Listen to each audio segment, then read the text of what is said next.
India में बहुत लोगों को बैक पेन्स हैं. लोअर बैक पेन आधे लोगों को मुझे लगता है लोअर बैक पेन है और बाकी जो बचे हैं उनको अपर बैक पेन है. इसका मेन कारण क्या है? Is is it because of wrong posture या कुछ और रूट कॉज है इसका? मेरा ऐसा मानना है इस चीज़ का सबसे बड़ा कारण है आपकी lack of good core stability. आपकी कोर अच्छे से स्टेबल नहीं है, स्ट्रेंथन नहीं है. कोर मतलब एब्डोमेन नहीं होता सिर्फ. कोर इज नॉट कि हम सिर्फ एब्डोमेन एब्स बना रहे हैं, पेट को ट्रेन कर रहे हैं. Core is your whole belt of lower back. तो ये तो हो गया कोर. सेकंड, स्पाइन की mobility.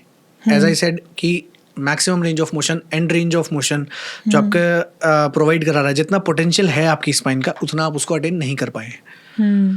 Third is your muscle imbalances also. मतलब एग्जैक्टली इम्बैलेंसेज नहीं बट मसल टाइटनेस हो गई. अननेसेसरी उस पर लोड था तो मसल टाइट हो गई है पूरी की पूरी.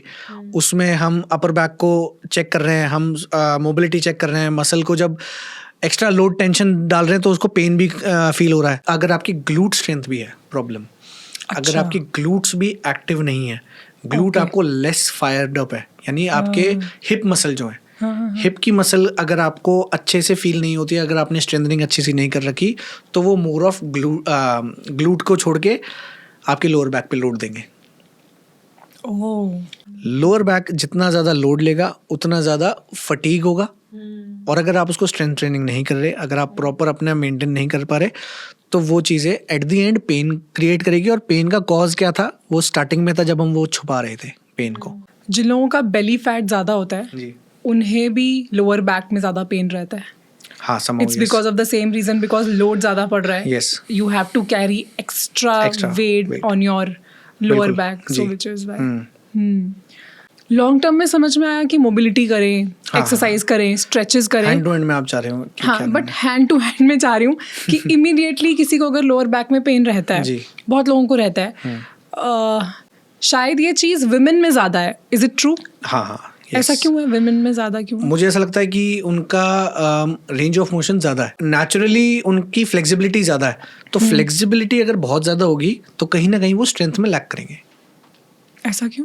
अगर आपने आर्नोल्ड के पुराने वीडियोस देखे होंगे तो वो जब कुछ खाते थे तो उनका बाइसेप इतना स्ट्रेंथन था, इतना बाइसेप उतना पम्प्ड अप था कि वो खाना भी यूं करके ऐसे करके खाते थे, तो खा नहीं पाते थे अच्छे से, तो वो रेंजेस रुक जाती हैं.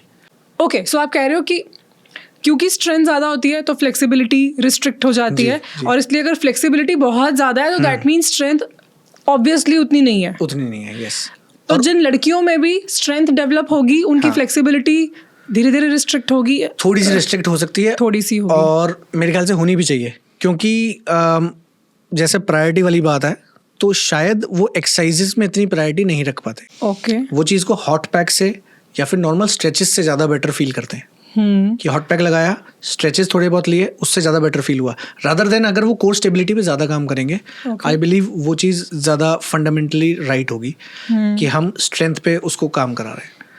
So we can maintain this. मतलब मेरा ये कहने का मतलब है कि अगर हम दोनों पे काम करें तो दोनों को मेंटेन किया जा सकता है. और अगर फिर भी बैक पेन आ रहा है तो उसका फिर रूट कॉज अलग है. कुछ एक्सरसाइजेज होती है, जैसे कर्ल अप एक्सरसाइज होती है, दोनों अपने हाथ पीछे करके पैर को सीधे करके हल्का सा उठते हैं. तो अगर आप उसमें उठने में थोड़ी देर बाद शिवरिंग फील कर रहे हैं तो इसका मतलब वो आइसोलेटेड आपकी मसल ग्रुप जो है वो स्ट्रेंथन नहीं है.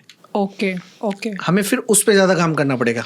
आई थिंक यहाँ पे कहीं ना कहीं शायद डेफिशिएंसीज भी एक रीज़न हो सकता है. यस. कि विटामिन डी सफिशिएंट नहीं है, आपके जो बोन्स हैं, कैल्शियम है, कैल्शियम स्ट्रॉन्ग, कैल्शियम की वजह से बोन डेंसिटी या फिर बोन स्ट्रेंथ में फर्क पड़ता है. That can also be a reason, right? One of the big reason कि अगर वो चीज़ें फिगर आउट नहीं अच्छे से पड़ी तो 100% कुछ ना कुछ मेटाबॉलिक एक्टिविटी, आपका मेटाबॉलिज्म कैसा है, आपका रिकवरी कैसा है, हाइड्रेशन कितना आप रख रहे हैं. Hydration, yes. टॉक्सिन बिल्डअप हो गया है बॉडी के अंदर, अगर बॉडी क्लीन नहीं है, डाइजेस्टिव इश्यूज हैं, टॉक्सिन्स बिल्डअप हैं, तब भी आई थिंक वो भी मोबिलिटी को रिस्ट्रिक्ट करता होगा.